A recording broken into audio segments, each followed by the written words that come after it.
Hello, bienvenue, salut. Welcome to this panel for Draconis Festival. I am Zali KP, aka Salman Corbett, and I am joined by.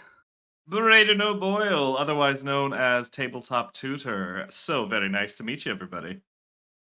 Yes, a pleasure. We are here today to talk about, well, I guess we can do this in the slideshow, but we're tired to talk about ProGMing. Well, what it's actually gosh darn like if it's your job, the pros and the cons. Right? I hope so. It's by far the most common question I get is what the heck do I even do? So we're here to help elaborate on that, talk about how you could get started with this if this is something you're curious about, our own experiences with it, and the little hard lessons we've learned along the way. The sound is good, so we're good to go. Thank you, Tally. Uh, let's share this screen. Okay. Obviously, of course, as professionals, we prepared a very professional slideshow to Hmm. professionally review the professional purview. So, pro GMing, professionals, and con centration checks. Beautiful. Masterpiece Pretty proud of of that one. literature. Yep. Thank you. So, first of all, let's get to the bottom of who the heck are me? Who the heck are you? Uh, so we both professional GMs that mostly work out of startplaying.games. My screen name is Salman Corbett, also Sally KP. I have been pro GMing since December of 2020.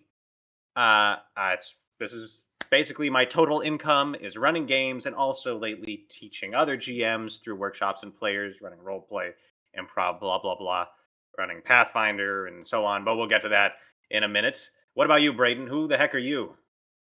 Yes. Well, I have been running GMing off of Start Playing for money ever since October 2020. So I technically got started before you. Yeah, I got in on Yeah, it. I got out Uh, seniorized. yes, exactly. I was doing a completely other job at the time. I was working at a hospital as a janitor, and it was a great job. Worked for my schedule, good pay, and all that. But something about the idea of making this work for me as employment was really fascinating, and I've been able to make this full time for the past year and a half. It's been financing me through a move and life changes and all the like. So it's been working out pretty steadily. I named myself Tabletop Tutor because eventually the idea was to kind of make it more of a teaching platform like what Solly is up to. That hasn't really materialized yet, but it goes to show it's nice to start off with grand ambitions and then slowly scale back as you realize what this Wait, job actually looks like. so I've been teaching before you. So who's doing Yes, the sucking? Okay, let's it's all around, all around. all around. All by All the of way, I us think can eat some humble pie. you at least have one player here, Xanthier. Yeah, So, hey Jared. hey Jared, it's time you see what your GM's really up to. It's time to get to the truth. So, first question, or one of the first questions we're usually asked is why you do this? Why do you do this? Certainly, questions we have to ask ourselves before we did this. My story is I started I GM'd on and off for a while, but I started really GMing for friends online during COVID. And I realized after a while it was the first time I was ever doing something for hours at a time, other than improv, where I didn't check the clock. It would just go all the way and I wouldn't get bored. And I was like, damn, I could do this forever. Uh, and it seemed to work with, what I was good at doing. And at the time, I was also working a call center job, which I know call center jobs are usually extremely lovely and well paying and wonderful experiences, but mine personally just was not doing me well. I did the math looking at the time roll 20 and the the pay differential and realized I would make more per hour even at what I started with pro GMing than I would at the call center. This was the depth of the pandemic as well. There wasn't much to do, so I just started pro GMing, put up some games, and it turned out to work. So that's the reason why I started. What about you, Brayden? Yeah, so as I was saying, I was working a pretty solid job at the time, and it was consistent employment. So jumping into something like professional GMing was a lot riskier, but I really enjoyed the feeling of working for myself. You know, you being your own boss is one of the benefits of being kind of a self-employed contract person in the modern era. You set your own hours, you decide for yourself how hard you can push yourself. That part really appealed to me. It's not really related specifically to GMing, but it's just one of the cool things about working in an online environment. Uh, for me, the big part that tied into why I wanted tabletop RPGs, especially to be my industry, is because I've never had the experience of making art as a workable, profitable venture. For the longest time, you had to decide between art and money, vocation, hobby, etc. And while there were certainly points in my life where I was dabbling in trying to make art professionally, I kind of told myself that that wasn't for me. Until I started running these games online and I realized that I could tell stories full time and make that my employment. And for that, that was a game changer. That was such a beautiful concept for me that I just had to give it my all and see what I could do with it. And plus, the amount of people who look at me just all excited when I tell them what I do is great. Sometimes you tell somebody like, Oh "All yeah. right, so you heard of a game called Dungeons and Dragons? Well, I run that. People pay me to play in them." And they kind of give like a weird look like, "Oh, yeah, video games are pretty cool." And sometimes I tell people what I do, and they're like, "Oh my god, I love Dungeons and Dragons. Let me tell you about my character and this funny thing that happened to me in my campaign. Oh, that's rad!" And it's a wonderful little thing to trot out at a party. So that's been pretty fun. That's it is a very nice feeling when you're like, "I'm a professional game master," and they're like, "What?" And you're just at least I reach in my wallet and I just like hand them my card and sit back, and they're like, Yeah, get business "What?" cards if you can. I have not adopted that, but Solly's is very impressive. And you can just whip that out, and somebody's like, "What the Yeah, hell even is a professional game master?" get that QR code going. It's also I agree with or I also feel that like making art for and actually being paid for it. I remember at the time I was an aspiring stand-up comedian.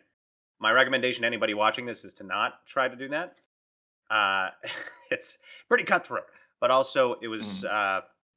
it was very satisfying to just have I don't want to call them an audience, but players that you perform with, that you do things with every evening that are actually paying and excited to be there and responsive.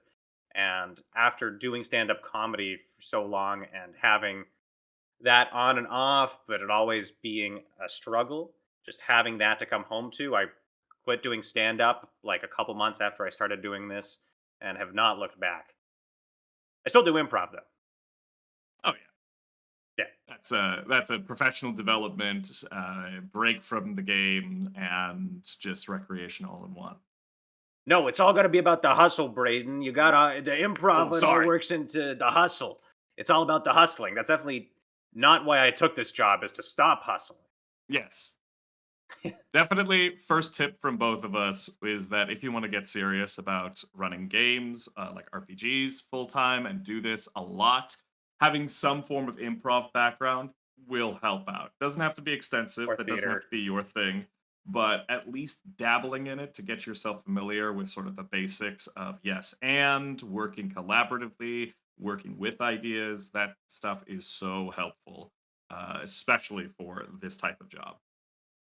Hey, and if you want to learn more, tomorrow morning, I'm running an improv workshop or a game master workshop. You can find it on my profile. I run a few. Sorry, I just saw that opportunistic segue.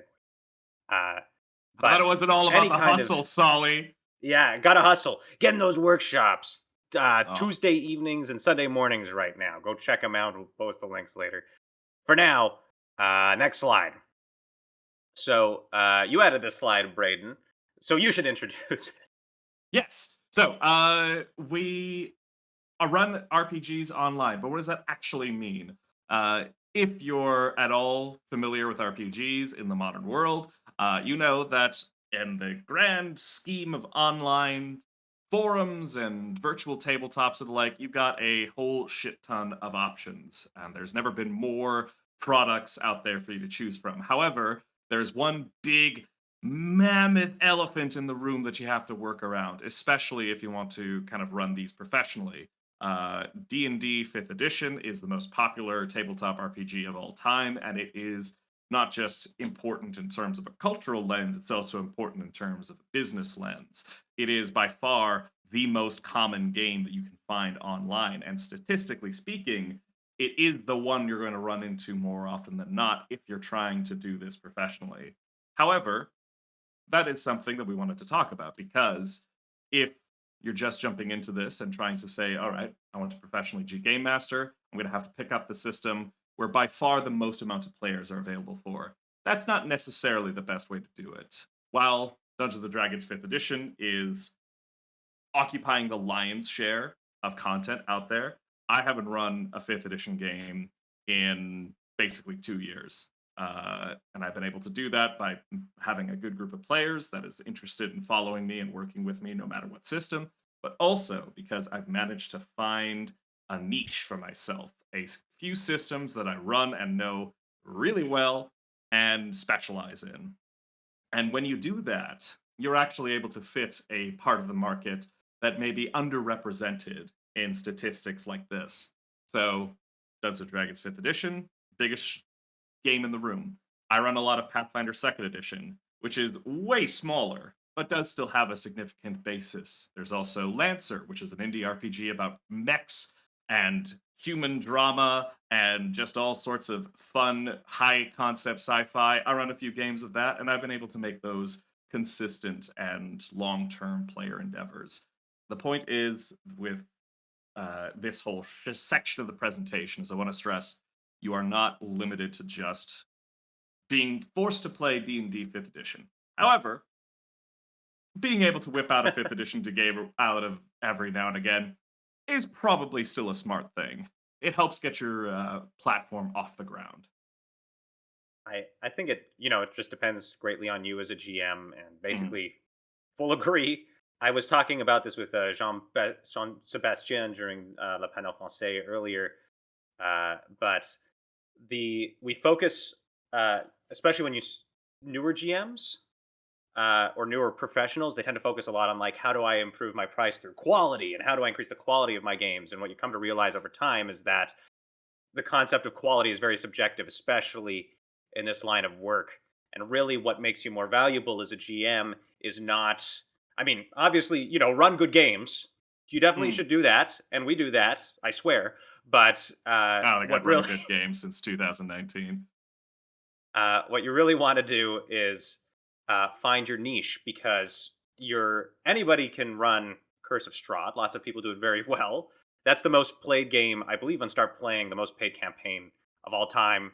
Fills up. But if you want to, charge like 30 USD a game, then you're probably going to want to find a niche, whether that's running games like from camera onto like a physical tabletop, or like Brayden does, running Pathfinder, or for me, running like these improv, goofy style games. Uh, the more niche or the more you appeal to a very specific taste, uh, the more you'll be able to deliver to people who really want what you have. And likewise, from a player perspective, when you really want to play a very specific game, that's when you're going to go hunting for the professionals, people who can run something that you desire specifically. Uh, on Yes. this on this slide, you can see, oh, my mouse is there. That's nice. You can see we have on the left here, this is the 2021 graph from Roll20. At the time, 5e was so many campaigns, and Pathfinder was ahead of Pathfinder 2nd Edition. This is a listing, unfortunately, without percentages from Start Playing, but this is from 2023. As you can see, there's been a few changes. Pathfinder jumped up quite a bit. Vampire surpassed Call of Cthulhu. This is also what professionals run, and there's more demand for professionally.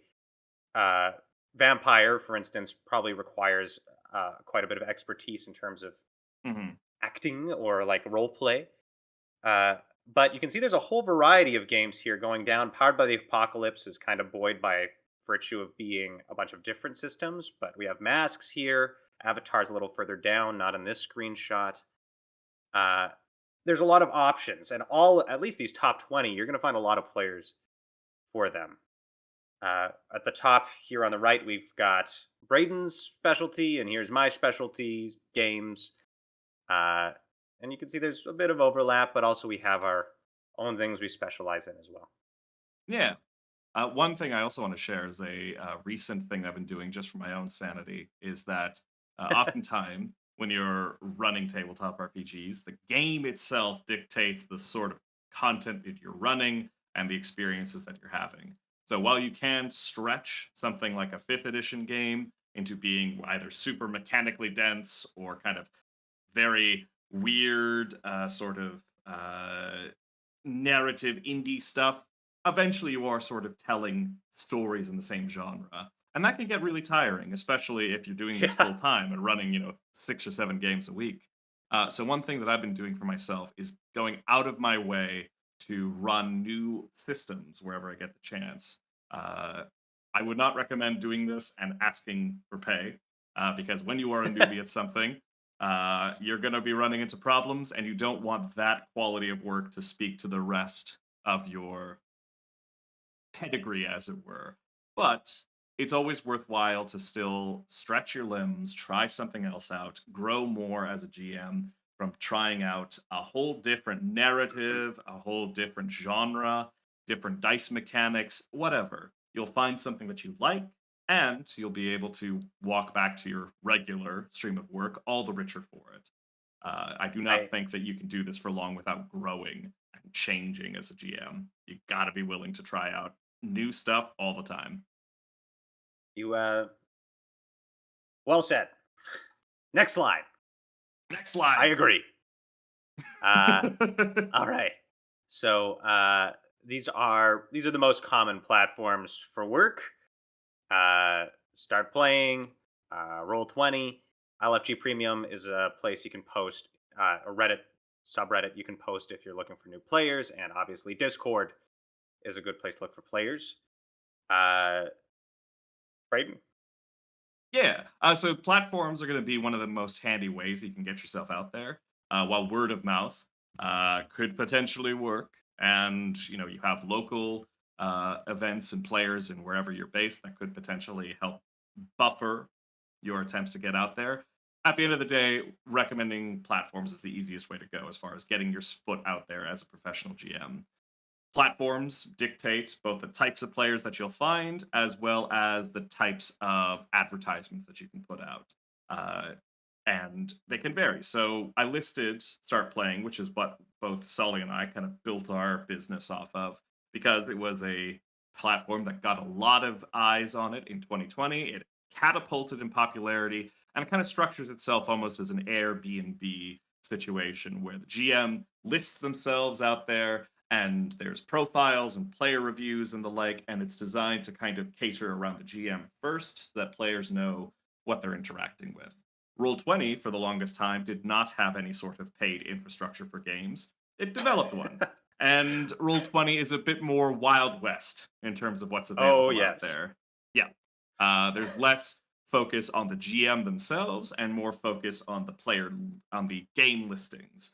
And the player base there is certainly large and varied. I think Solly and I could both agree we've had some weird experiences off of Roll 20, very hit or miss at times. But it's important not to discount any platform as being, not an option for you. And then you have stuff like Reddit community posts and Discord LFGs, which are ways that you can start interacting with people personally. And especially in case of Discord communities, you can find so many folks that would never dream of looking on something like Start Playing beforehand, but are willing to give it a shot when you're talking to them face to face in a community of their choice. Platforms are great tools. They should not be your kind of end all be all of your structure. So, you know, Solly and I really both enjoy working with Start Playing, but there's always a specter of what do you do if the platform does not cooperate any further, if the platform loses popularity. It's important to kind of spread yourself out a little bit and to make sure that you're able to post and advertise and kind of get your name out there across multiple venues. Yeah. I don't have much to add other than I'm not a big or I'm not now a big Reddit guy, and cold calling is hard. I mean, I used to work at a call center as we previously Mm. discussed, but that that word of mouth, just personable interactions, whether it's on Discord or whatever, does make a huge difference. Uh, it's over time, platforms will change.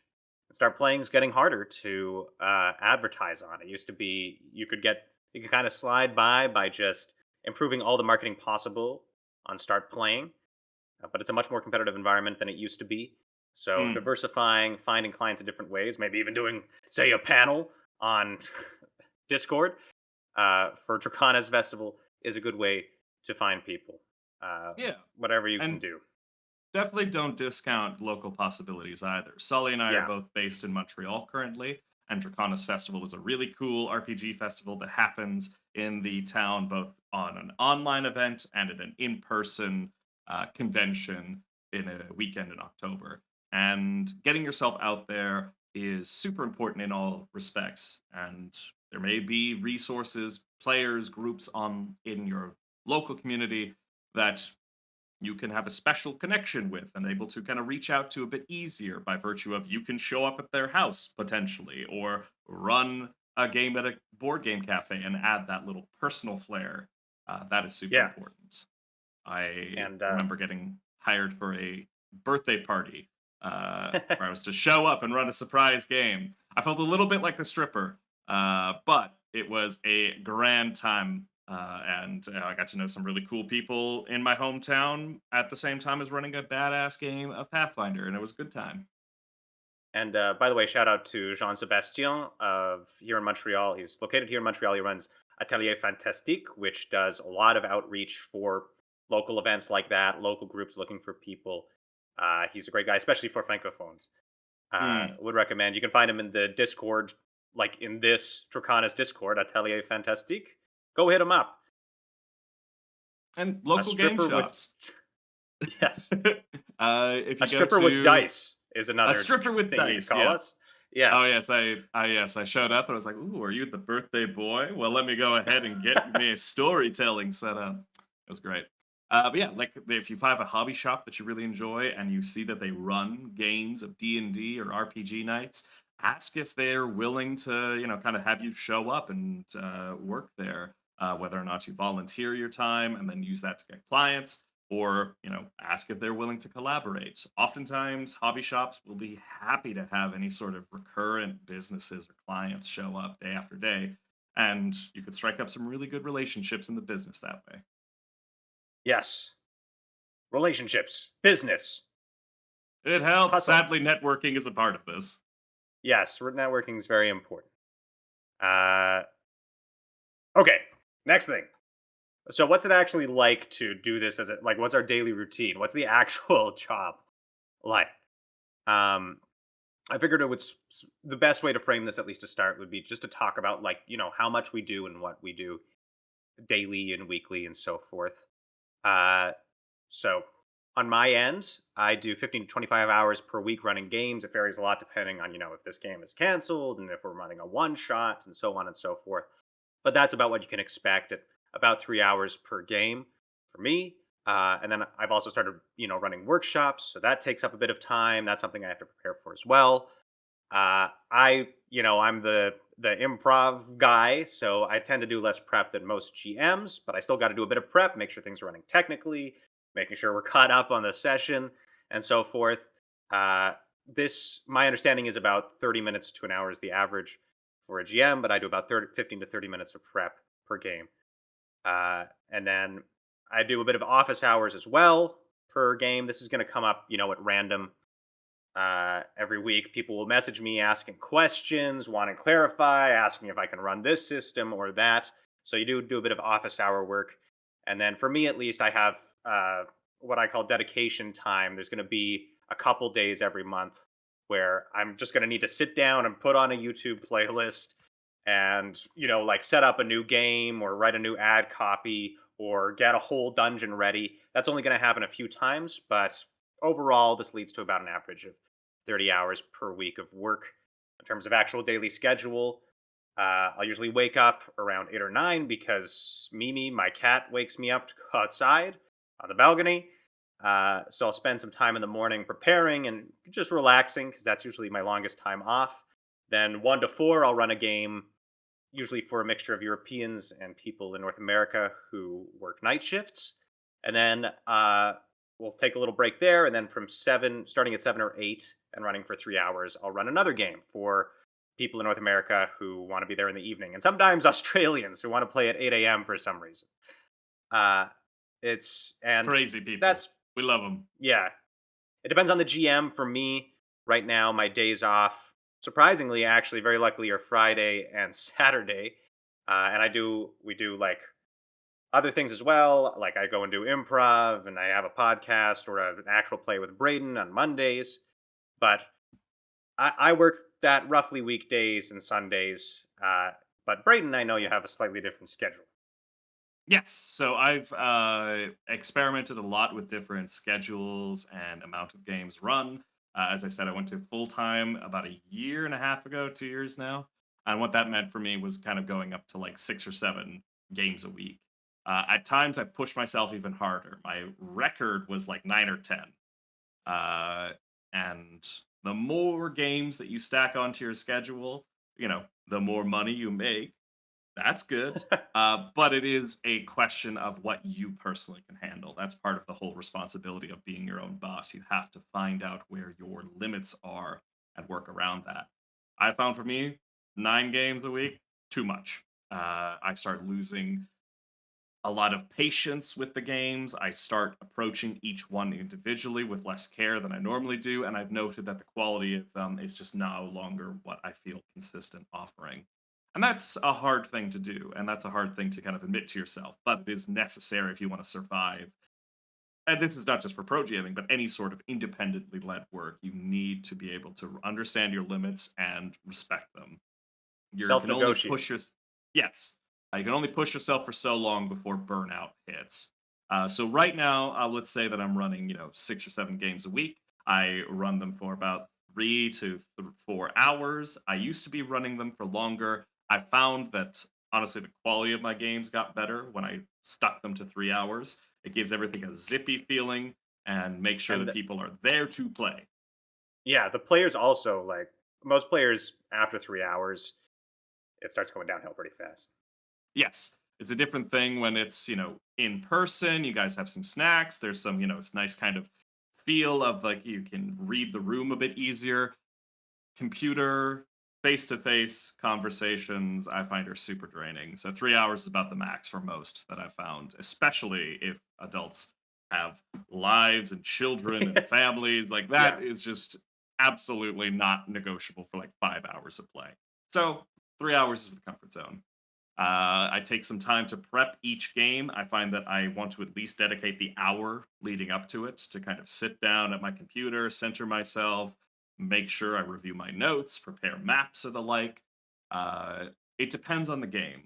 I find with Pathfinder Second Edition, I put a lot more prep into it than with, say, other indie RPGs because Pathfinder is a game that's so focused on the idea of a battle map. There's a grid, there's lots of detailed enemies and loot and things to pick up. So if you're going to run that game, you kind of end up naturally doing more prep work for it than say if I'm doing something like Powered by the Apocalypse, which are very narrative systems. I don't really have to do much for those because that kind of defeats the purpose of going ahead and preparing.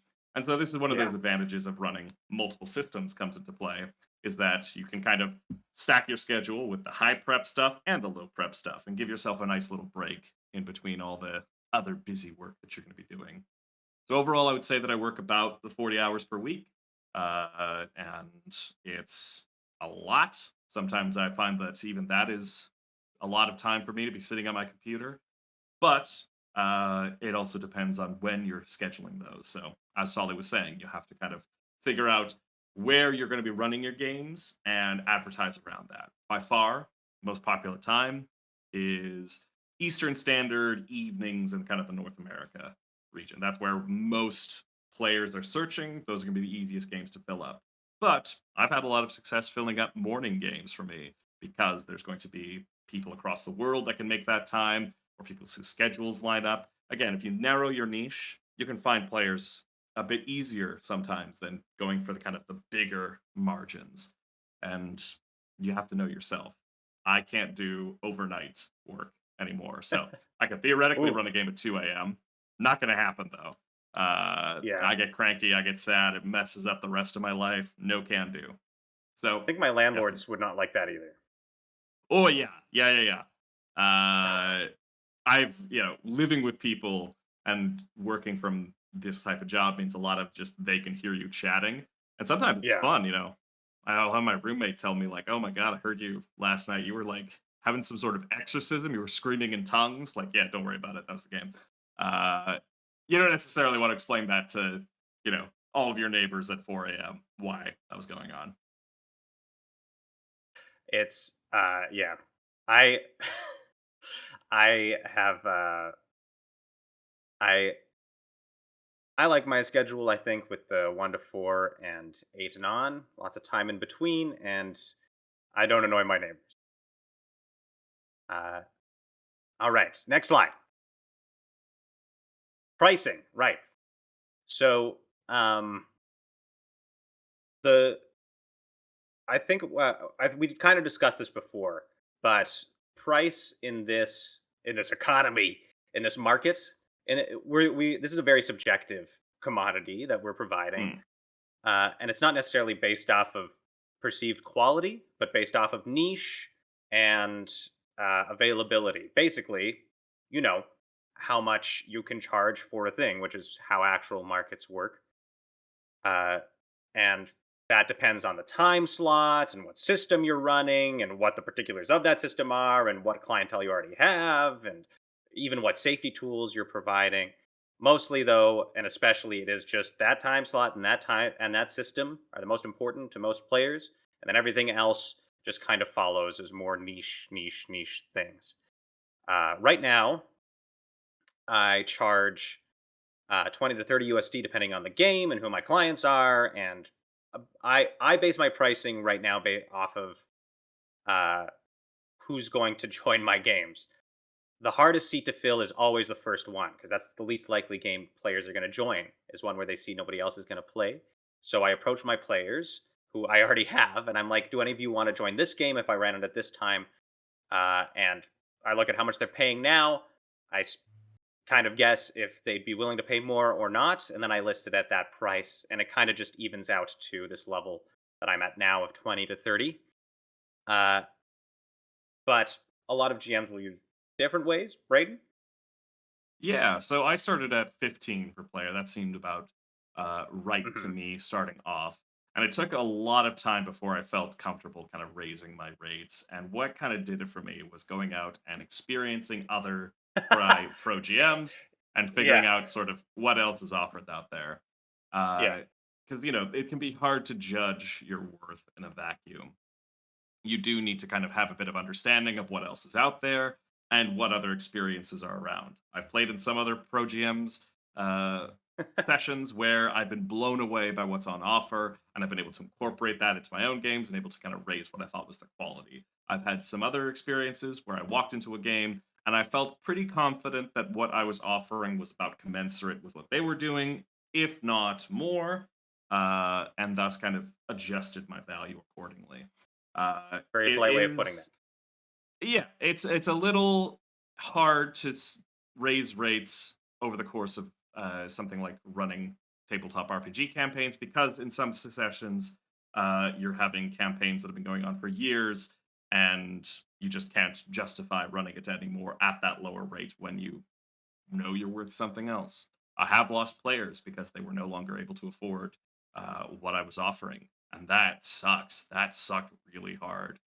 Uh, it's a difficult process because this is a kind of a luxury thing. Uh, I would never ask somebody to justify paying at what they can't afford on a game of Dungeons and Dragons or Pathfinder, and it would feel crummy of me to do that. So sometimes you have great people that you would love to game with, they just can't make it work, and that's just the reality of the situation.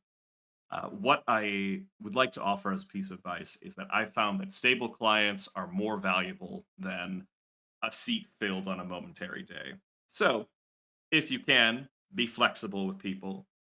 And make it work for them in the short term so they can keep coming back and playing in the long term. I found that's 100% valuable every single time. If you have somebody you like to game with, keep them in your tables, whatever you need to do, because it often pays out in the end. Uh, Uh, Good clients are hard to find, just as good GMs are hard to find.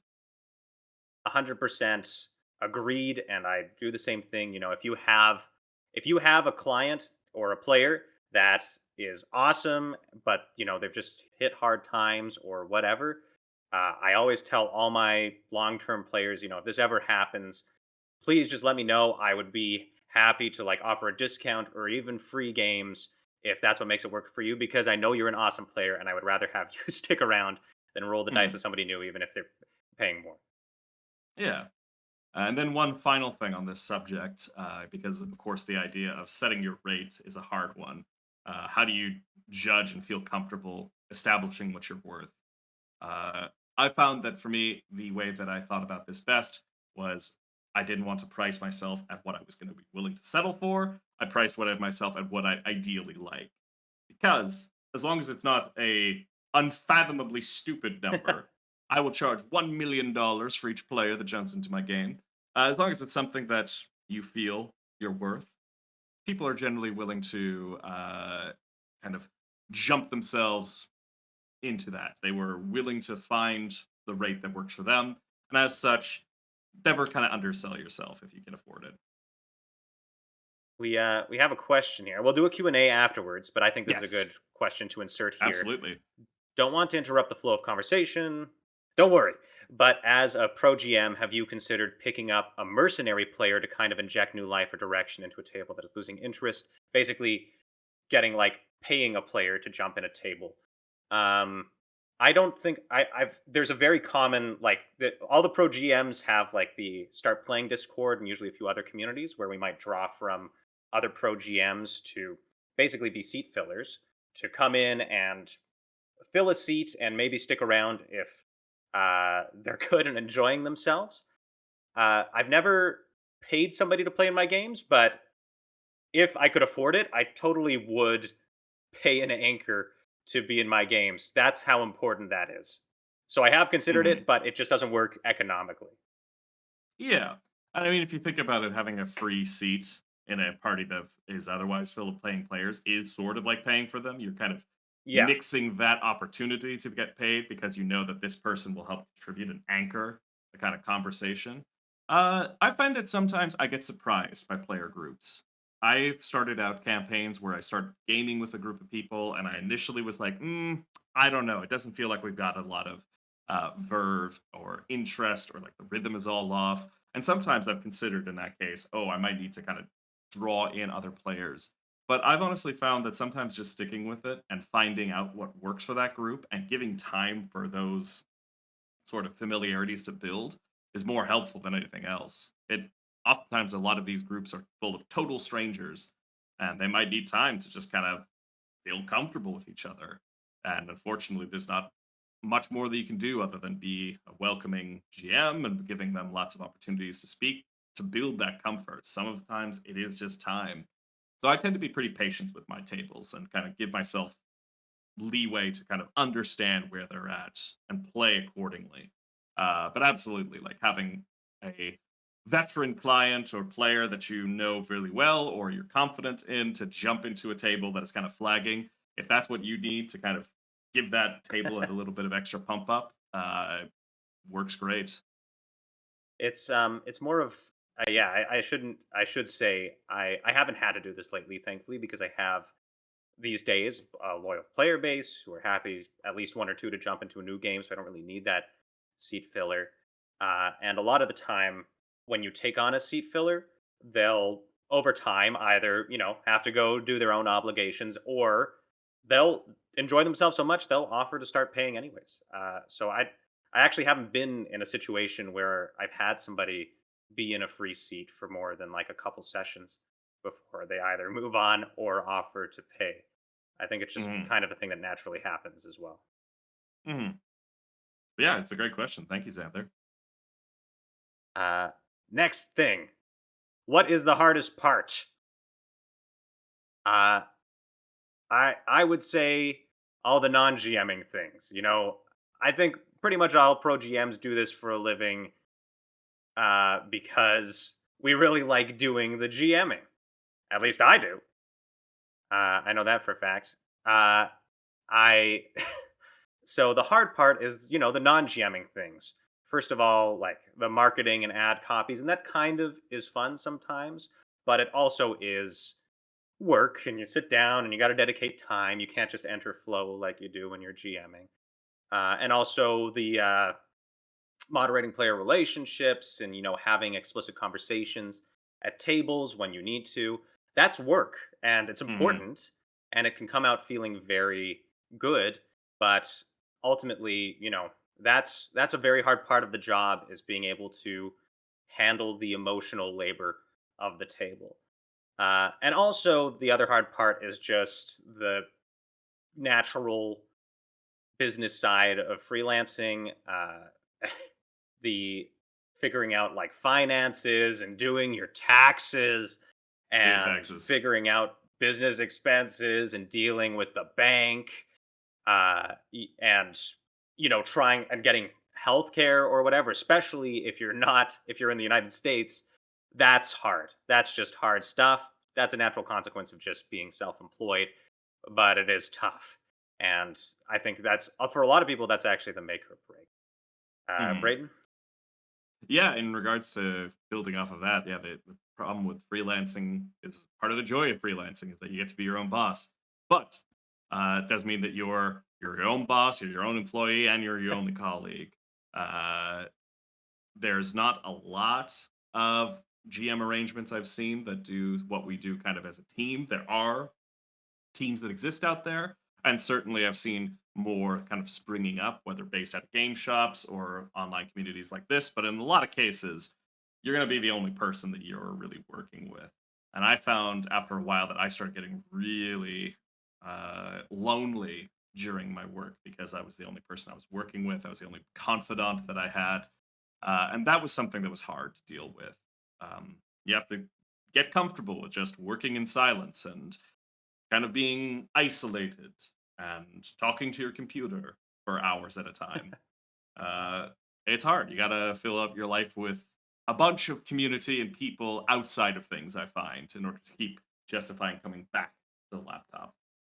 So that Yeah. was very difficult for me. Uh, and then, in terms of this as a business, I found that while it was wonderful and great to make money off of my art, it does change the art. That's just a fact of things. I cannot run games anymore like I did when I was in my 11th grade high school class playing with my friends after school. Like it's just a different thing now.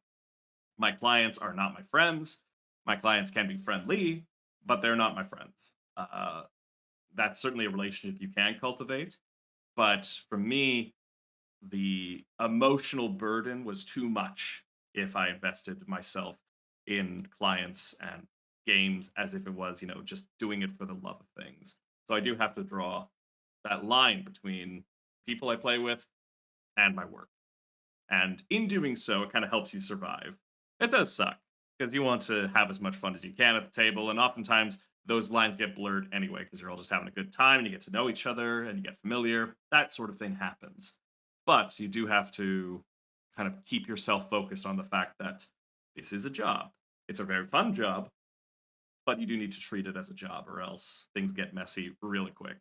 And then speaking more about the idea of, investing in players as clients and not necessarily friends, you're going to lose a lot of players over the course of working. I've lost track of the amount of great people that I've gotten to know and love to game with that have had to bounce from my games for one reason or another. And oftentimes it's storylines that I've been so excited about and plot threads that I'm insanely impressed by. And then it just vanishes for one reason or another. And it happens over and over again. And some months it feels like you're losing more players than you could ever hope to build back up again. So you have to Yep. be good at the emotional disconnect. You have to be good at saying, all right, I've lost this client. I have room for more, or focus on what remains. Uh, the feeling of loss happens a lot. And speaking just personally as like RPG campaigns, it sucks to lose games. It sucks to lose campaigns that you've been building towards. There have been a few that I'm never going to get to see the ending of, and I was super excited about that. But it just turns out that the group could not make it any further, and you have to be comfortable with that. I've finished more campaigns and like told full stories with this job than I ever have playing RPGs for like 10 years beforehand. That's really Mhm. cool. But still lost more than that. And that's something you gotta work with.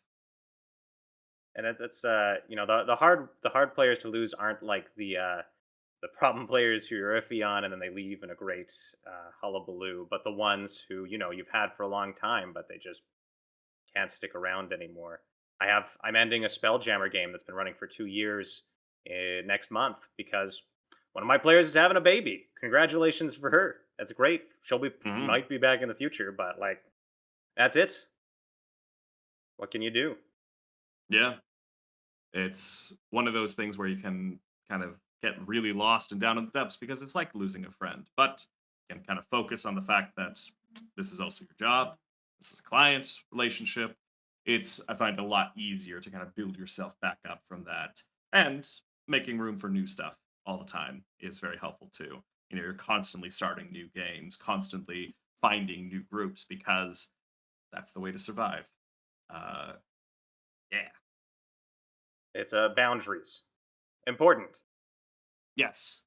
Yes. Also, uh, dealing with the weird clients is one of the Yes. wonderful challenges that we run into, but also, goddamn, does it make it worth it? There are some We legends out on the internet of just the types of requests that pro GMs get fielded with, and honestly, I I wouldn't have it any other way. we discussed this earlier, but it is something to be said that players who care more about the game will pay more because they value a good game more. So the more you grow in, I guess, price, but I just want to say like or exclusivity, the less that's going to happen. But you're never going to not have a few strange requests and a few problem players every so often. Yeah, That's why we that have an interview happens. process, or at least I have one. Uh, but it's not too much of an issue, at least for me anymore. All right, next thing. Oh, this is the final slide.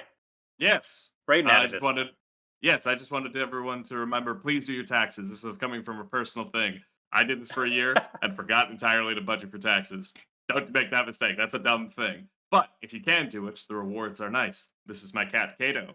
He is a cat that has been fed in 100% by D&D money. I've had him slightly less than the amount of time that I've been running games professionally, and he's a big, healthy, strong boy now. So do what I do, and you can one day have a 100% RPG homegrown cat.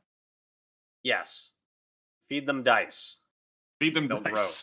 Feed them Yes, dice. just the slightly small ones. So they can really swallow them. You don't want anything too big, or they'll spit it back out.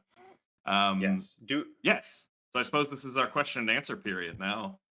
yes, and we already had one set up by Elise. Sorry, Elise, I was waiting to the end, Mm, but this was a follow up on that previous thing about seat fillers. But while we're talking about this, if you have any questions, please put them down. We'll just go through them chronologically in the chat. yes, please. So Elise asks, would you offer a trial period for seat fillers? Or does that mean like I'm not sure exactly what that means, like a I free think it's like session a trial zero? period. I think it's a trial period for players in general. Like if somebody's not sure about this whole pro GM thing, like paying for the service and want to kind of experience what that's like and what you do as a GM. I I've seen some examples of that. I don't start playing like free first 3 sessions or so, and then you Yeah. are able to stick on in. Uh, for longer term? I've thought about that, but I oftentimes find that those sorts of questions are handled in the sort of interview process that I do for some players. If people are unsure, Yeah. oftentimes it's not a game that will instruct you in how they work. It'll be talking with the GM directly and getting a chance to kind of shoot the shit with them and figure out how they work. Um, I haven't run into this often where people have been insistent. They're like, "Ah, I don't really know about this. I don't really want to jump into it."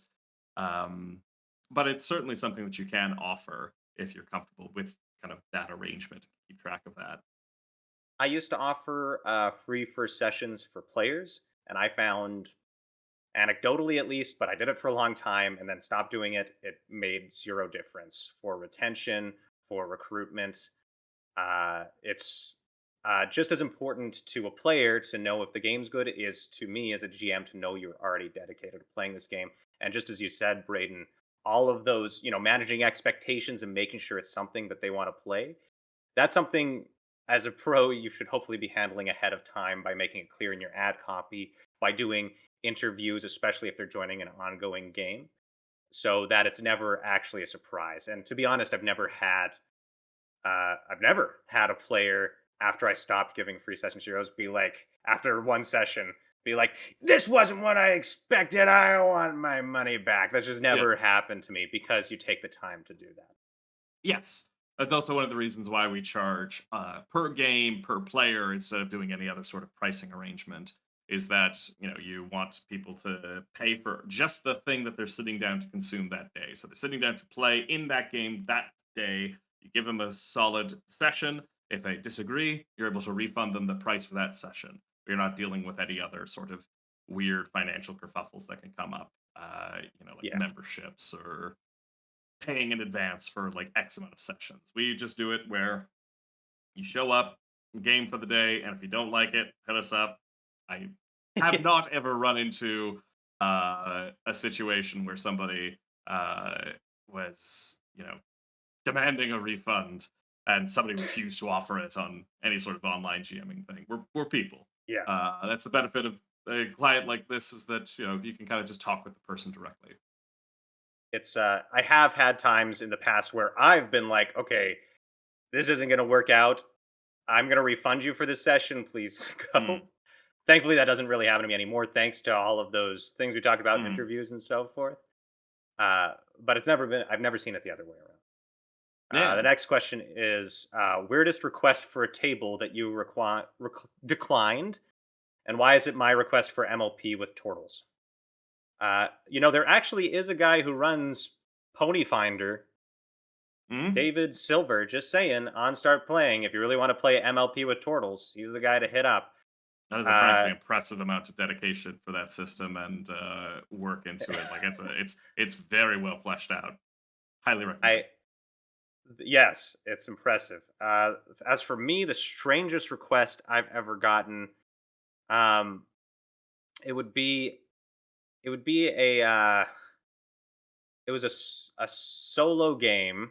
Like they wanted a one on one, but they wanted to play a new thing that had just come out called Heckna, where it's like circus ones, but they wanted to also kind of control the GMing. And I also had to play every other character, of course, as NPCs, but also they wanted to be able to tell ahead of time what every character was and what they were going to be. And I had to nope out of that one after a while. Yes, I know that for me, other than magical growing elf girl guy, which I'm not going to get into, um, because it's funnier if I leave it just tantalizingly brief. I know that I once received a offer from a fellow pro GM who could not make a client work for them, but knew that I was looking for future games, so they hit them up in my direction. And they kind of told me a little bit about their circumstance, but gave me contact details for kind of a one-on-one. And I had a chat with them, and I realized that this client was mainly going to be involving me talking with a 12-year-old about how to design sort of the RPG campaign for her and her dad. And as we kind of were engaging that conversation, I very quickly realized I do not feel comfortable with this. There's something to be said for role playing for all ages and making sure that you can kind of run family games. I think that's super cool. Not for me. Uh, I was immediately just filled with a sense of like, I gotta walk out of this. This is not the situation. And kudos to the client and her father. They were very understanding of all that, but it was just not the right situation. And that's another thing where you gotta kind of set your limits I make it clear now from all of my games. Uh, Sorry, children are not allowed. Your kids can be cool. I don't want to go around a game with them. I say a lot of Yeah, swears. it's a big. I've done like I volunteered running games for kids before, and I've done background Yes. checks, and I'm all licensed out, and I still like I'll do games with minors, but you still gotta be like you gotta do a lot of CYA. It's and you gotta be careful. And Yes. also, I love running games for kids, but it's definitely not for Yes, and there's everyone. something to be said for, volunteering and running it in a situation where, it's like a bunch of teenagers at a high school. That's great because that's a Yeah, wonderful little social development tool. And oftentimes, that's some of the most heartwarming kind of things. It's another to kind of splice in audiences because especially you may be comfortable running a game for a minor, but are your players all comfortable playing? Uh, yeah. it's a thorny But issue that oftentimes is just not worth wading into, at least on my end. the pro, the pros I know that specialize in family games, that's like the game they run, and it's going to be family friendly, and there's no leeway, and that's all their games. Yeah. Uh, okay, next question.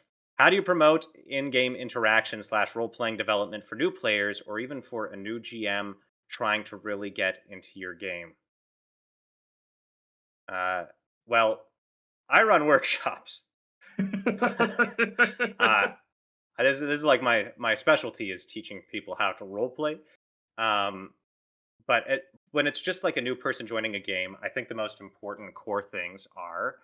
I'm sorry, I'm going to get a little workshoppy here, but Mhm. showing as a GM, and I think impressing upon the other players that you're listening, that you really care about what that person is saying, that you're yes anding them, that you're taking whatever it is they're talking about and developing it together enthusiastically, and that showing that you as the GM and hopefully the table in general are going to work hard to make that player shine. It's not so much about, teaching a specific player like you got to follow this and this rule in order to be the best role player, but making somebody feel so comfortable and so enthusiastic and so happy to show these things that they're doing to other people that they naturally just come out of their shell. That's what I try to focus on. Maybe Brayden has a different system. What about you, Brayden? Yeah, I find that oftentimes in my head, I'm trying to keep track of spotlight, and I almost Hmm. stare at the clock and try to count, the amount of minutes I'm spending with one character, and trying to make sure that that's divvied out equally amongst a group. Because unless you're running a one-on-one game or a very specific RPG situation where everybody's kind of clear, this person's the protagonist, we're playing kind of hangers on, and that sometimes can be fun. Generally speaking, every person at the table is equally important. Their characters are all the protagonists of the narrative. They all deserve that time in the sun. So I often will, if I notice somebody hasn't spoken up in a while, cue them. I'll say, X, what are you up to? And I will never try to leave it at just, oh, I'm just minding my own business. Because I find that with a little bit of prodding, you can get people to kind of talk about their characters or try something out in the moment that they weren't really thinking about. It's sometimes as simple as, if somebody says, oh, I'm just going to be shopping at this town, giving them a funny interaction with a shopkeeper or having them run into a scene while they're out and about, something that puts their character in a spotlight, even for a brief moment, even for something inconsequential, and gives them that chance to shine. You never want somebody to kind of be spending most of a session disengaged and unable to really do anything because that's just not fun for them unless they're very clear that is what they want to do, and sometimes that can be a hard thing to read online. I've had sessions where I'm like, oh man, sorry, this was really kind of like one player focused. I'm sorry, we're really digging into their backstory, you guys didn't get a chance, and people told me, no, it was great, I loved listening in, that was fucking amazing. um Feedback is super important, and keeping in touch, doing check-ins with your players helps out a lot. Um, and yeah, I think another thing is that when it comes to role playing, I think performers like Solly or I can kind of give people the impression that role playing is performance. That role playing is funny voices and big dramatic moments, and that's not really the case. It's No. expressing yourself as a character and trying stuff out in the guise of this persona. So, you don't have to talk in a funny voice to role play. You don't have to act to role play. You just have to be willing to approach a situation and make decisions as a character. You could do that completely monotone voice. You could say, I talk to the king and I give him a passionate speech about why he needs to stop the war. That's amazing. That's a moment. Doesn't matter that you're not delivering it with fanfare. That's a decision you're making as a character, and that needs to be celebrated. It's cool when people get into it, but they don't need to. I yeah, I yeah. It's it's just encouraging the player to play to their character's objective, to do what they think their character would care about, and making sure that they understand that whatever they think their character should do, that's the right thing.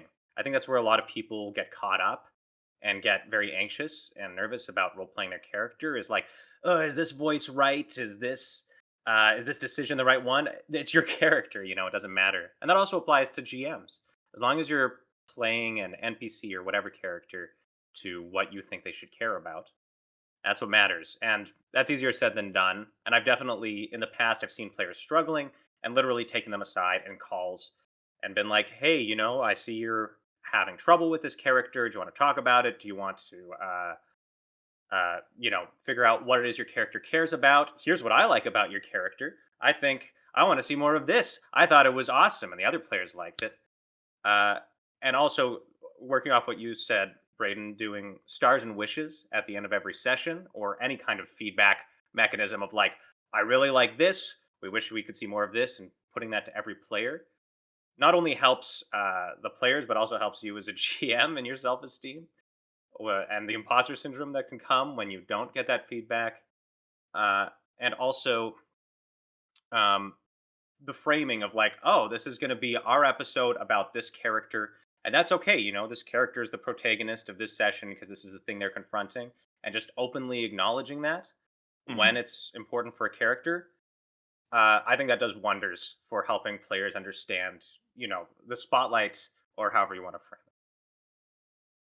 it. Next question. Any player stories that made you cry? Yeah, Any like I had a long running campaign set in the Monster of the Week system that framed itself very much as a TV show. So we were building up to a big season finale, and the way that the narrative had turned out was just these two characters, these disaster lesbians, had fallen in love with each other, and it was a very subtle thing built up over the course of many many sessions, and then kind of the emotional climax of the story resulted in them realizing they couldn't stay together and save the world at the same time. And it was this just really heartfelt moment where we were all just kind of willing to just kind of like roll with the punches and see what these characters dealt with in this big dramatic climax. I fucking didn't say a word. I just let them talk. And I sat back and just listened like all the other players, because at that point I was just playing with them. And it was really heartwarming because everybody was coming into it with equal investment, and we were willing to make each other sad. We were willing to be sappy, and that's a wonderful thing. Equal investment and willingness to fail. In the case of telling a tragic love story, not a thing I expected I'd experience in an RPG setting. It worked, and it was one of my favorite campaigns I've ever run. that.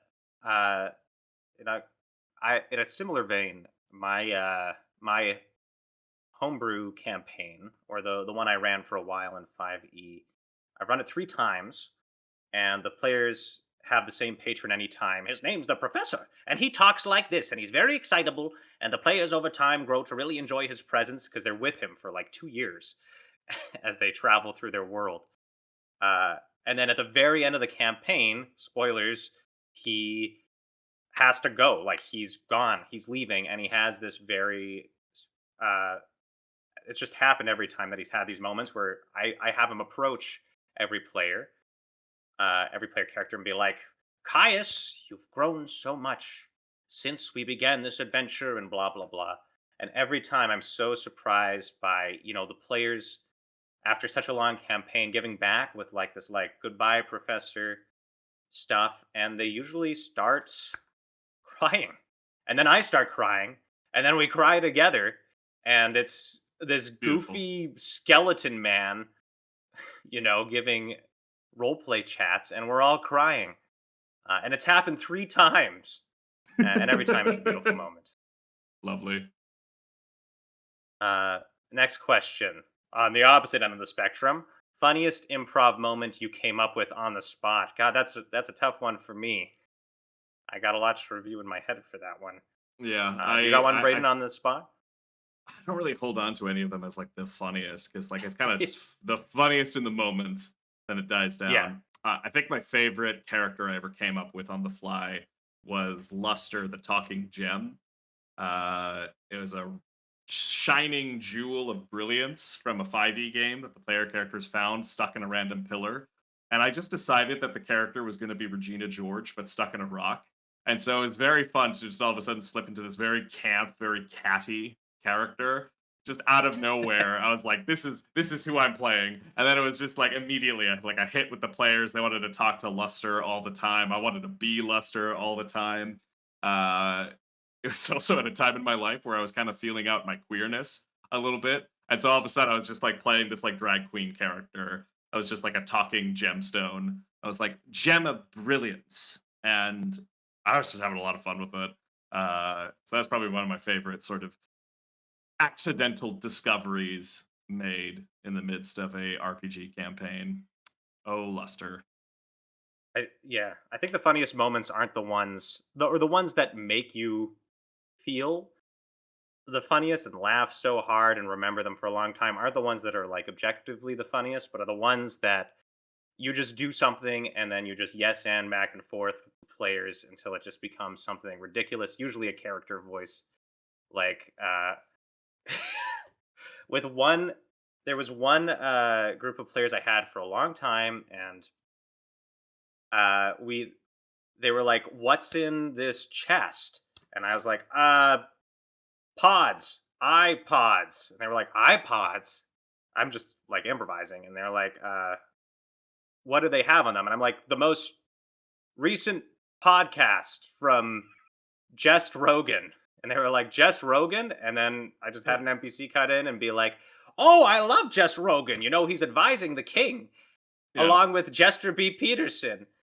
And this and suddenly we started like this month-long side quest where they went to the king and defeated Just Rogan, podcaster. Uh, Beautiful. and this I don't know if there's individually any like super amazing moments, but I think the funny improv is just this continuous yes anding to this ridiculous state that still created. In the end, Jester B. Peterson ended up joining them and renouncing his ways and ended up becoming this companion character for the entire campaign that they slowly Mm, reformed and had a heartfelt goodbye with at the end of the story, like a year later. That's funny to me. That's my yeah. favorite improv moment. Um, Character classes slash builds that frustrate you the most, whether through cheese or feeling of exploiting the engine over experiencing the story. What a 5e question to ask. I'd struggle with this one because I feel like that is such a level of kind of personal preference, and for some Hmm. people, you know, we're we can kind of turn our nose up and be like, oh, this character isn't built to have a personal story arc, and they're kind of just here to cheese. But for others, that's the fun of the game, and I found that a lot when running like older RPGs like Pathfinder First Edition or any sort of D&D 3.5 stuff that like for a lot of people mechanical oddity and weirdness was the fun, and I didn't want to take that away from them. It certainly isn't my brand of fun, and I kind of struggled with it a little bit, but I don't want to take that away from people who want to build kind of mechanically satisfying characters, even if sort of the justification for why they're a half dragon half angel uh kineticist that picked up one tiny tinkering workshop in university and is now like full on like Iron Man suit. Like I don't know why they would ever do that, but hey, somebody's having fun with it. That said, definitely there are versions of this question that frustrate me a great deal, uh, and I feel like in general, people that really try to build a character that can do everything and eliminate the need for a party is sort of kind of the most frustrating to work with because then you have to say, hey, there's 3 other people here trying to have fun too. Like, we need you to kinda tone it down. It's yeah. I think uh the the thing you like when I started doing GMing, there were things that bothered me, like that Twilight cleric is overpowered and Mhm. whatever. I haven't really run into that with Pathfinder 2E, but I think what you kind of learn over time is that it's relative. It's not about uh it's whatever power level the players get to. You can just respond with the same power level of enemy, especially the better you understand the game system. That being said, I think where it hits its limit is when one player is so strong that the other player you have to up the power level of the enemies, and then the other players are not strong enough to deal with that power level you've upped it to. That's when you need to take a step back and really have a conversation with the player or players and be like, are we like, how are we doing? Like maybe we need to up you guys or figure out some way to counter this player specifically. That hasn't happened to me in a long time in my games. Trying to think of if there's any, definitely not in Pathfinder. In 5th edition, maybe there's Any one. summoning magic in 5th edition. Yeah. Like, Oh, yeah. anytime somebody's like, I'm playing a summoner, and my main thing is that I'm going to summon lots of creatures, I respond with a big old sigh, and I'm like, are you sure about this? Because every single Yeah. time, it's like, all right, I'm going to summon 16 wolves. I'm going to throw 16 wolves at the party. And I'm like, great. We have to track now 16 wolves and fucking 30 different attack actions. Great. I'm glad you brought this character to the table. So then I say, well, we're going to have to trim this down. We're going to have to make this mechanic a lot of streamlined. And that makes it unsatisfying for us all because the summoner character really wanted to have 16 wolves and a stack of 200 hit points to work through. And I don't want to run with that. So all of a sudden, nobody's happy at the table. So I would say, like, any sort of summoning trope usually really messed up. Pathfinder Second Edition Yeah. Summoner is great. You only have the one thing to worry about. And the Uh, minion system. Oh, love yes, great, love that. I found the 5th edition implementation of it really frustrating, especially when the meme started going around of the spellcaster summoning 8 pixies that could then each cast True Polymorph that then turn the entire party into T Rexes. It's funny once, it. and then it's never funny ever again. Or the old warlock makes a familiar, and then the familiar casts polymorph to turn him into a T-Rex, and then he pocket dimensions the familiar so the concentration can't be broken because he Yeah, gave his chronal, because he's also a wizard, so he gave his chronal magic die or bead to be broken by the familiar, you know. Uh but I we found the flip side of that, which is now he's stuck as a T-Rex with the intelligence of a T-Rex, and it ended up actually being interesting. I think there's yeah, always some way, some caveat you can add. That's kind of the beauty of tabletop role playing games yeah. is as long as you have reasonable players. And if your players are the kind that are going to get angry at you because you're adding these limitations that actually make the game more interesting, then maybe they're not the player for you. But Yeah. I have, as before, with the interview process and stuff, I don't think that's happened to either me or Brayden in a long time. I Yeah. did. So I did remember. I wanted to talk about another improv moment because I just remembered it. It's from the same campaign, but earlier. This was one that I remembered. This is the one I should have said. The players walked into a baron's place trying to lie so they could get into his basement, and the guy baron was like, "What's your name?" And they didn't come prepared. And one of the players just said George Lopez, uh, like the actor. And I was like, George Lopez? I love George Lopez, says the Baron. But you were supposed to come later. And now they find out George Lopez is going to come later to dinner. And then if you're familiar with millennial media, you'll know that George Lopez played Mr. Electric in Shark Boy and Lava Girl. So later in that session, while they were sitting still trying to schmooze the Baron, I had Mr. Electric and Shark Boy and Lava Girl show up, and they were the bosses of that chapter. Was them fighting the actual George Lopez. they were Mm. masquerading as. That's my improv moment. Okay, that's my funniest improv moment. That's the one I'm Yeah. gonna say. Total Uh, okay. improv guy had to Next, walk away with at least two improv moments to talk about. yes. Sorry, got to show off. Yeah. Favorite mechanic from an indie system that you wish to see in more places? Oh, that's a good question. One I love is Magpie Games in their Powered by the Apocalypse games. There's a lot different about that system, but one thing that I wish would exist in every single character building system is how they do their relationship questions. I think I have here's uh, here's the outsider from Masks. Their backstory questions are things like, where do you come from? Why did you come to Earth? Why do you want to stay here? Why questions that force the player to explain the objective of the character, that force the player to explain what they care about. And then after that, relationship questions. You have to explain your relationship to at least two other characters in the game.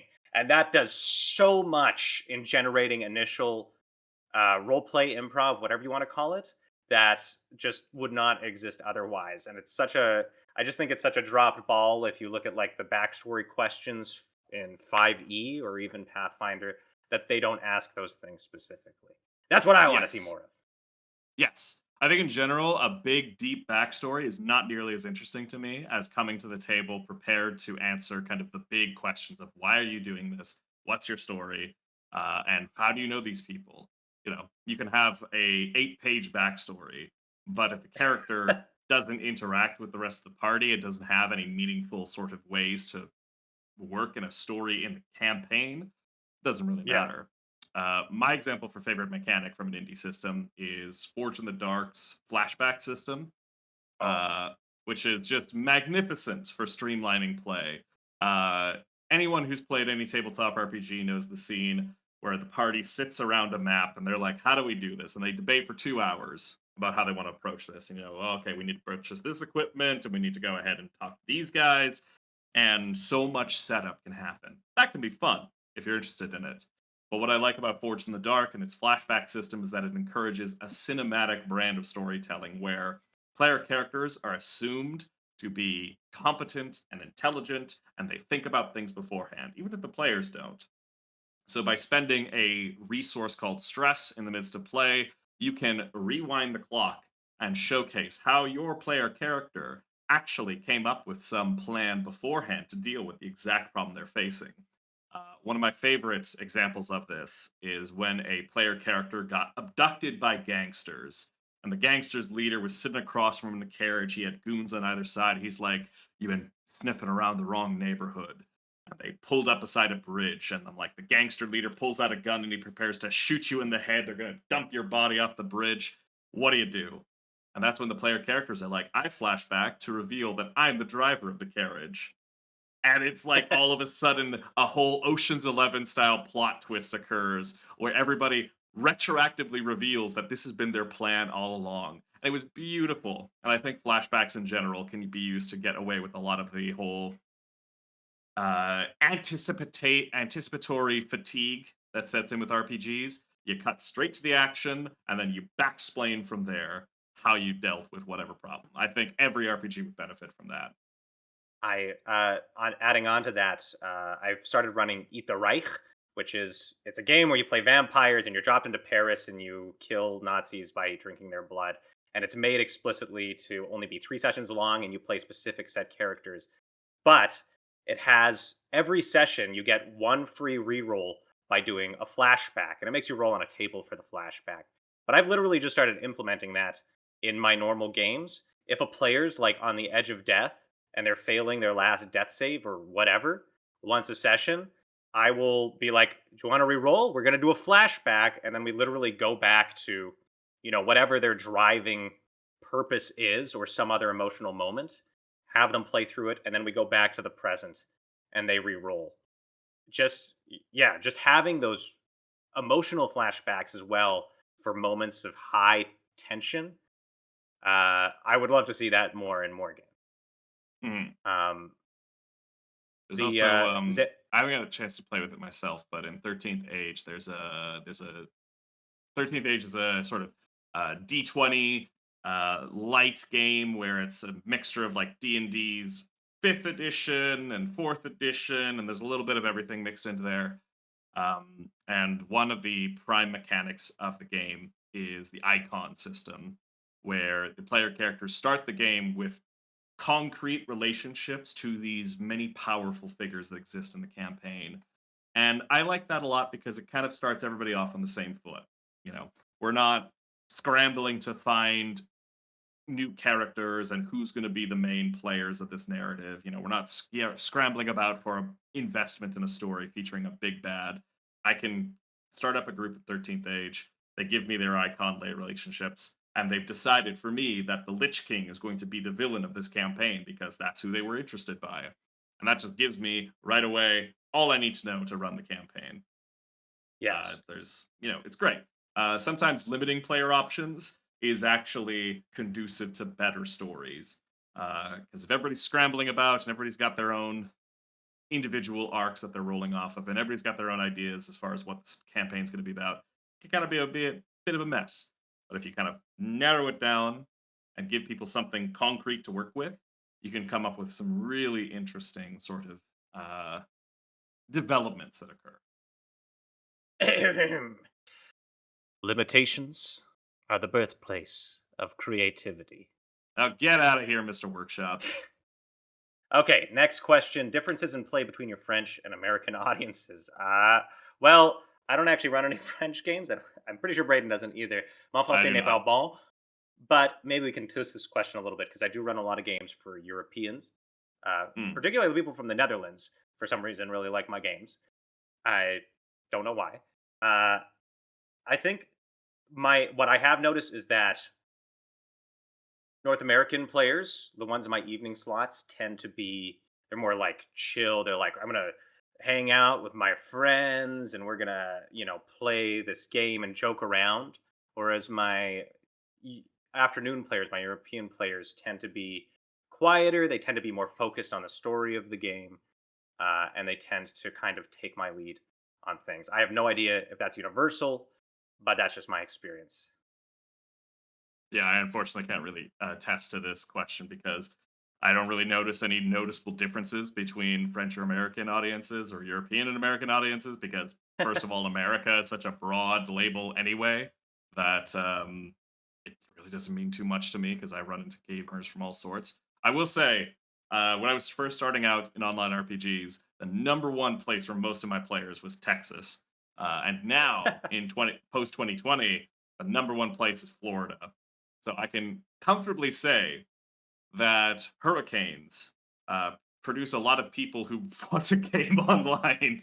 I don't know why. It's Escape from Florida, perhaps. it's all that it's escapism, is what it Yeah, is. Uh, do not put monster with same level the high character in the group. Get monster level for the group. I think this was responsible we were talking about earlier. yeah. I think it depends on the system. Not from Jeu Fictif Sonnier. Uh, yeah, I mean it's hard to tell with a group with 5e. CR is kind of broken, Yeah. so I think a lot of gems It's have different ways of getting around that. Yeah, and even something with like Pathfinder Second Edition, where I really enjoy the encounter math because I think it's pretty accurate. You can still run into nuances where a monster that is the same stat level as the party can really mess up one player group and barely be a dent for another. Part of that's the RNG of rolling dice to determine outcomes of attacks. Part of it is the cast of characters that you get, and part of it can just be serendipity of what the players feel like doing that day. You kind of need to be Yeah. willing to change your plans as a GM based on who your group is and feel things out.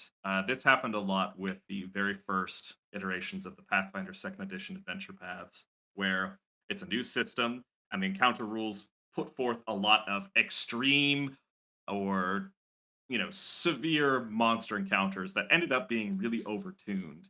And if you just ran them right off the page, you would result in a lot of TPKs.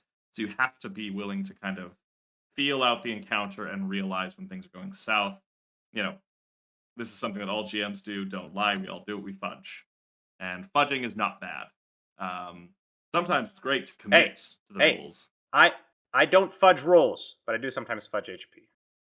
Yeah, fudge HP, fudge stats, decide that the character suffered a grievous injury that has all of a sudden hampered them in battle.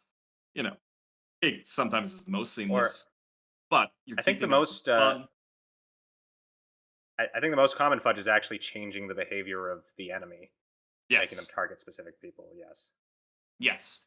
Uh, That's where something playing like 100% tactically sound is not what every group wants. Of course, the wolf is not going to attack the heaviest armored member of the party and focus on whittling them down. A wolf is hungry; they're going to go after what they can eat and drag away. But that's not necessarily fun to play if you're the poor sack of cleric size. Well, not cleric. Clerics are pretty armored. If you're the poor wizard with 10 HP, you don't want to be the one that's singled out and killed 5 seconds out of every combat because everybody knows to hit the squishy wizard. You at least gotta not in play the the first enemies a little session. stupid. You got the first session. Later on, you can play Yeah. for keeps. All right. I think we are Xanthier running. asks, I think we are running a uh, little bit into time because we're supposed to end this at an hour well, 30.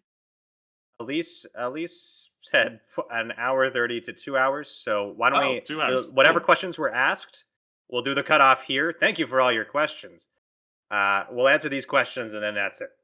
Yeah. Um, this is I think a follow up to one something we're talking about previously. But in systems that grant inspiration or hero points, what are your general criteria to grant those rewards to players? Uh, that's I. It's going to change a lot from GM to GM. For me, um, in Path, we're talking Pathfinder hero points. I do the I'm going to grant it at the end of the hour, and whatever player stood out, whatever behavior I want to encourage. Usually that's role play, but sometimes that's helping other players. Sometimes that's just taking the initiative on being the hero in that moment when an evildoer appears. Them being like, "I'll stand up to you," and driving forward the story. Sure, that's a hero point. Whatever stood out the most, and I want to encourage. But I also ask at the end of every session, uh, all the players, I ask them to vote for what player should start with an extra hero point at the beginning of the next session. And I just leave it up to them to see what they want to encourage, what they liked. Sometimes I'm surprised by what they choose. That's usually my criteria. Yeah.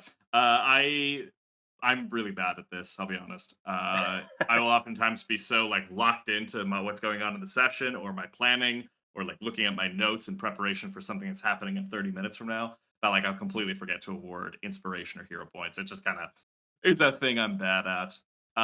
But you can use it in fun and interesting ways. So, for example, if you're running a horror game or a detective noir mystery, if you're playing something with a really specific genre, you can use these kind of meta currencies to encourage play according to the genre.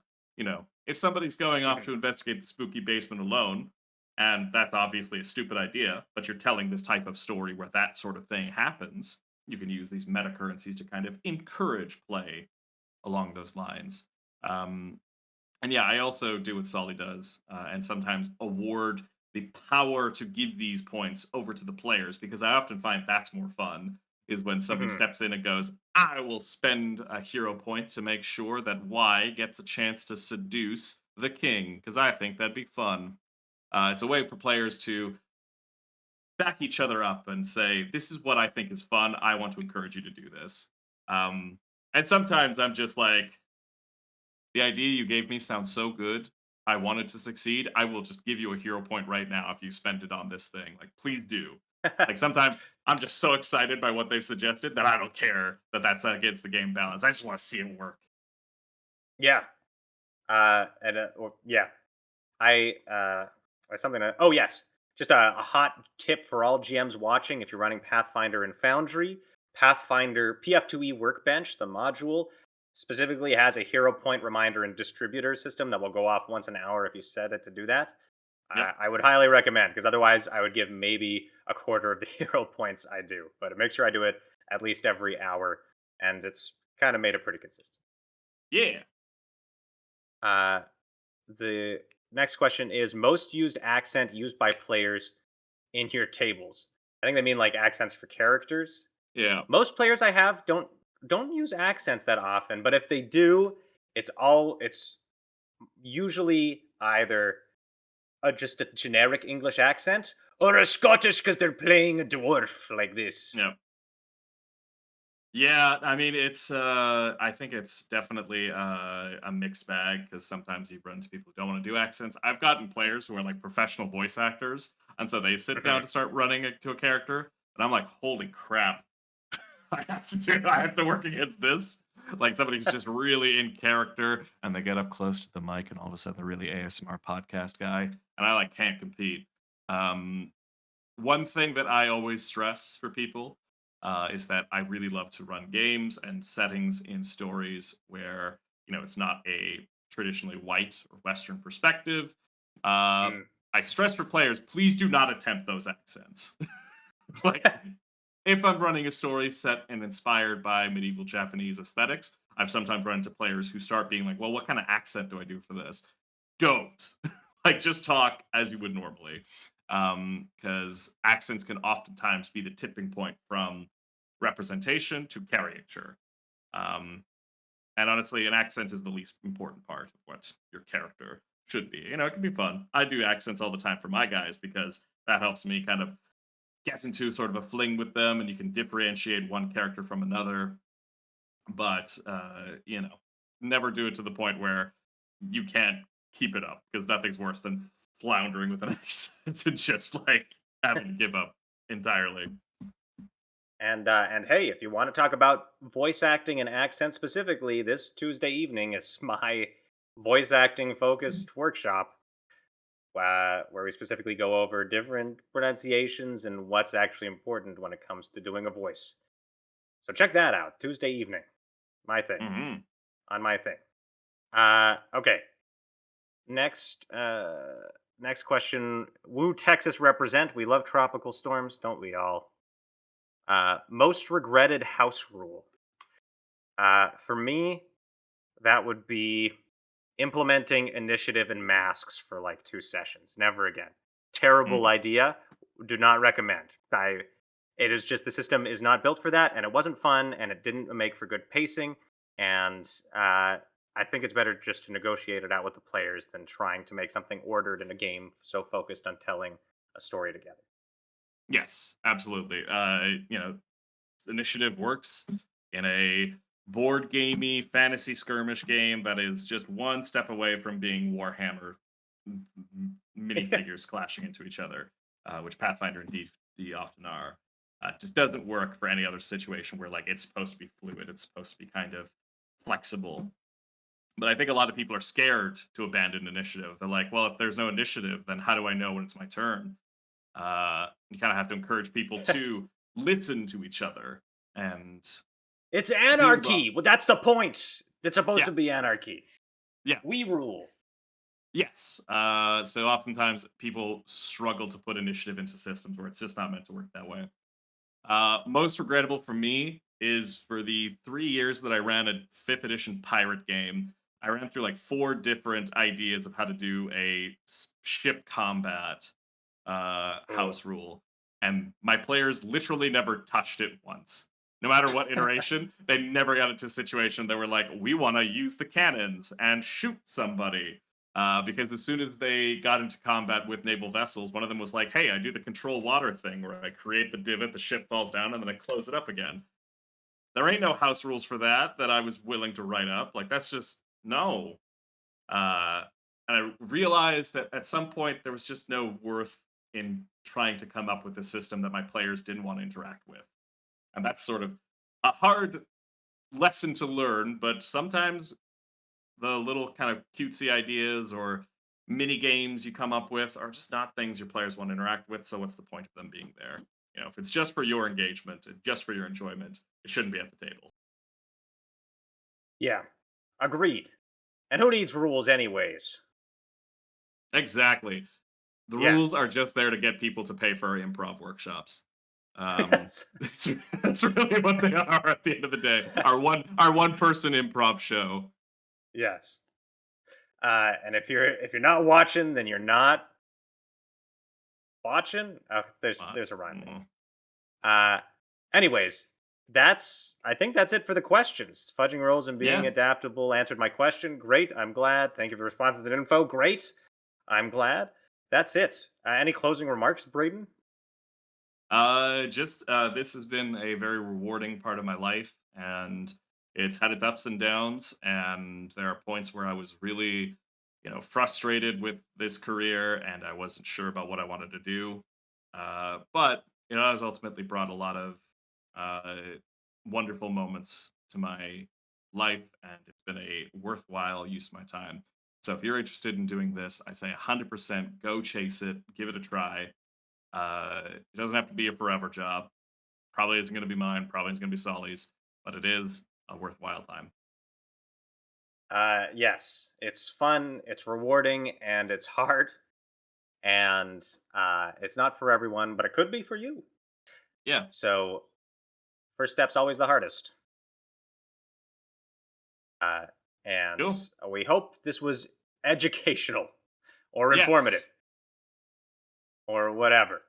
or Uh, whatever. if you if you want to play more of Braden's games because you liked his chops or you think he's just got a handsome face, you can go find Brayden O'Boyle on Start Playing Games. And if you liked my handsome mustache instead, you can go to find Salman Corbett also on startplaying.games. Check out we got games, I got We workshops, got he's got stuff. games, we got stuff. Uh, and thank you so much all for joining us. Please have a wonderful weekend and a wonderful rest of your Draconis. Yes. Farewell, everybody. Until next time.